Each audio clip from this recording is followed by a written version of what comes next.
Luto tayo. Lagyan na natin ng mantika. Iprito natin yung patatas, carrots, haluin, and set aside. Now, ilagay na natin yung kamatis, sibuyas, at haluin. Tapos, ilagay na natin yung karne. Pata yung ginamit ko. Pinakuluan ko na ito, pinalambot na.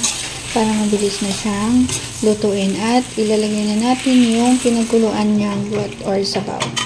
Takpan, buksan, at ayan, kumukulo na. Lagyan natin ng laurel para bumango. Panimpla tulad ng toyo, asukal, magic sarap. Lagyan din natin ng tomato sauce.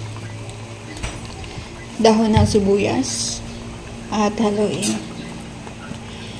Takpan natin, pakuluin, at pagbukas, ayan, nakumukulo na. Mabango na yan. Parang masarap ng kainin, pero hindi pa tayo tapos magluto. Haluin. At ibalik, ilalagay na yung pinrito nating mga vegetables. Patatas, carrots, takpan. Pagbukas, ayan na. Kumukulo na. Nagdagay na rin ako ng siling haba. At okay na to. Kain tayo.